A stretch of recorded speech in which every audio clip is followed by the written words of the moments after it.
Hello friends, welcome to MSK trading academy. जैसा कि आप देख रहे हैं, ये मेरा यूट्यूब चैनल है एमएसके ट्रेडिंग एकेडमी, जैसे आप विजिट कर सकते हैं। और इसमें हम लोग जो पढ़ रहे थे साइकोलॉजी ऑफ कैंडलस्टिक पैटर्न के बारे में समझ रहे थे। अब इसी क्रम में जो नेक्स्ट कैंडलस्टिक पैटर्न है उसका नाम है बुलिश हरामी कैंडलस्टिक पैटर्न। चलिए देखते हैं। ये देखिएगा, बुलिश हरामी कैंडलस्टिक पैटर्न। ये कैंडलस्टिक पैटर्न जो होता है ये 2 कैंडल्स से मिलकर बना होता है। देखिएगा, जैसे इसमें ये जो कैंडलस्टिक पैटर्न है इसमें क्या होता है, एक बियरिश कैंडल होती है और एक बुलिश कैंडल होती है। इन दोनों को कंबाइंड करके बुलिश हरामी कैंडलस्टिक पैटर्न बनता है। अब देखिएगा, यहाँ सबसे पहले यहाँ देखिएगा, फर्स्ट पॉइंट, बुलिश हरामी कैंडलस्टिक पैटर्न एक ट्रेंड रिवर्सल कैंडलस्टिक पैटर्न है जो डाउन ट्रेंड को अप ट्रेंड में कन्वर्ट कर देता है। यानी कि कोई भी एक डाउन ट्रेंड चला आ रहा है और यहाँ पे यदि बुलिश हरामी कैंडलस्टिक पैटर्न बनता है तो यहाँ से ये उम्मीद की जाती है कि ये जो ट्रेंड है वो रिवर्स कर जाएगा। ओके, यहाँ से ये ट्रेंड अप ट्रेंड में चला जाएगा, तो ये बॉटम में बनना चाहिए। अब इसके बाद जो सेकंड पॉइंट है, डाउन ट्रेंड कन्फर्मेशन के लिए एटलीस्ट 20 कैंडल होनी चाहिए। जो ये डाउन ट्रेंड कन्फर्मेशन है उसके लिए एटलीस्ट 20 कैंडल होनी चाहिए। डाउन ट्रेंड के बॉटम पर एक बियरिश कैंडल मिले जिसका लो अनब्रेकेबल होना चाहिए और इसके बाद एक बुलिश कैंडल मिले जो बियरिश कैंडल को 50% से ज़्यादा कवर ना करे। यानी कि ये एक डाउन ट्रेंड आना चाहिए, डाउन ट्रेंड के बाद एक बियरिश कैंडल बननी चाहिए। ये बियरिश कैंडल हो गई, जैसे कि यहाँ ये एक डाउन ट्रेंड आया, ये बियरिश कैंडल हो गई। बियरिश कैंडल का जो लो है वो अनब्रेकेबल होना चाहिए। इसके बाद एक बुलिश कैंडल बननी चाहिए।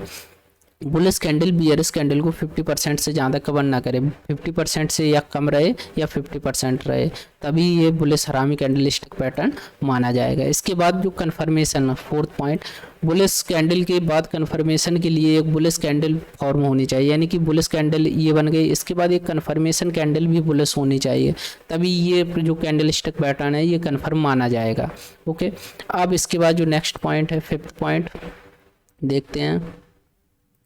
बुलिश कैंडल के हाई के ब्रेक होने पर हम एंट्री बना सकते हैं। ठीक है, बुलिश कैंडल का जैसे ही हाई ब्रेक होता है हम एंट्री बना सकते हैं। बियरिश कैंडल के लो को हम स्टॉप लॉस रखेंगे और कन्फर्मेशन कैंडल के हाई को हम एंट्री पॉइंट रखेंगे। देखिएगा, जैसे कि ये एक डाउन ट्रेंड आया, यहाँ पर ये एक बियरिश कैंडल बनी, इसका जो लो है वो अनब्रेकेबल है, ये देखिएगा। इसके बाद ये एक बुलिश कैंडल बनी जो 50% से, जिसने बियरिश कैंडल को 50% से ज़्यादा कवर नहीं किया। इसके बाद ये कन्फर्मेशन कैंडल भी बुलिश कैंडल होगी, ये बन गई कन्फर्मेशन कैंडल। इसका हाई जैसे ही ब्रेक होगा ये हमारा एंट्री पॉइंट बन जाएगा। ये कन्फर्म हो गया कि ये पैटर्न कन्फर्म हो गया। इसके बाद जैसे ही ये हमारा एंट्री पॉइंट हो जाएगा, ठीक है, जैसे ही ये ब्रेक करता है यहाँ पर हमारा एंट्री पॉइंट हो जाएगा और ये हमारा स्टॉप लॉस पॉइंट होगा। ओके, अब इसमें जो इनिशियल टारगेट रहेगा वो 1:1 का रहेगा, यानी कि जो ये डिस्टेंस है इसी के इक्वल यहाँ पर टारगेट रहेगा आपका 1:1 का। ओके, इसके बाद जो भी प्रॉफिट होगा वो हम MACD इंडिकेटर जो है उसकी सहायता से हम लोग राइड करेंगे। ओके, चलिए आप देखते हैं इसमें जो रिट्रेसमेंट बताया था वो कैसे वर्क करेगा। जैसे मान लो ये एक डाउन ट्रेंड आया, यहाँ पर ये एक कैंडलस्टिक पैटर्न बना, ठीक है, यहाँ पर ये बुलिश हरामी कैंडलस्टिक पैटर्न बन गया। ये देखिएगा, इसका जो लो है वो अनब्रेकेबल है। इसके बाद ये कन्फर्मेशन कैंडल हो गई, कन्फर्मेशन कैंडल का जैसे ही हाई ब्रेक हुआ ये हमारा एंट्री पॉइंट बन गया, ये एंट्री पॉइंट बन गया और ये हमारा स्टॉप लॉस हो गया। अब इसके बाद ये स्टॉक जैसी एंट्री दी इसने, इसके बाद ये वापस रिटर्न आएगा। ठीक है, 60 to 70% स्टॉक वापस अपना रिट्रेसमेंट के लिए रिटर्न आते हैं, तो इसीलिए हम लोग वेट करेंगे और जिन स्टॉकों में रिट्रेसमेंट पर स्टॉक आए तभी हम एंट्री बनाएं। जिससे क्या है कि हमारा जो रिस्क रिवॉर्ड रेशियो है ये बेटर होगा और इससे क्या है हम प्रॉफिटेबल ट्रेडर आसानी से बन सकते हैं। तो देखिएगा, इसमें सबसे पहले क्या करेंगे, ये एंट्री पॉइंट और स्टॉप लॉस पॉइंट को मार्क करेंगे और इसके बीच में मिडिल में यहाँ पर 50% पे एक हम लाइन ड्रॉ कर लेंगे और ये लाइन जैसे ही यहाँ पर स्टॉक कन्फर्मेशन करके वापस रिटर्न आए तो यहाँ पर या इससे थोड़ा भी नीचे आए तो यहाँ पर हम अपनी एंट्री बना सकते हैं और यहाँ से एंट्री बना के जो हमारा टारगेट रहेगा वो यही रहेगा, जो इनिशियल टारगेट था 1:1 का वो पूरा हमारा टारगेट रहेगा और उसके बाद हम MACD इंडिकेटर की सहायता से अपने टारगेट को और एक्सपेंड कर सकते हैं।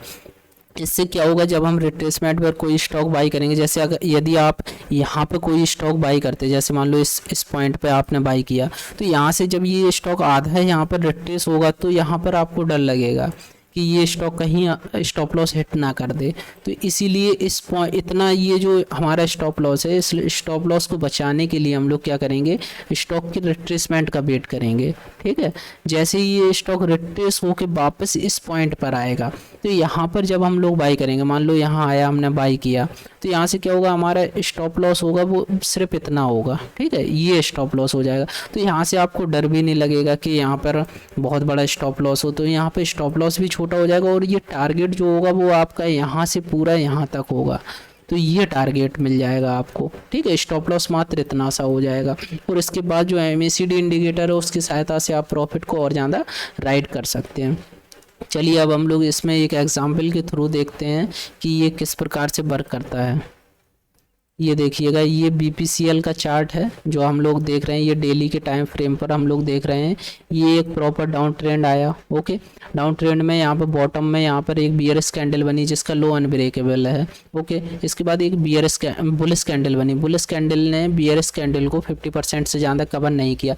इसमें जो हम कवर देखते हैं ये बॉडी टू बॉडी देखते हैं। ठीक है, इसकी विक नहीं देखते हैं।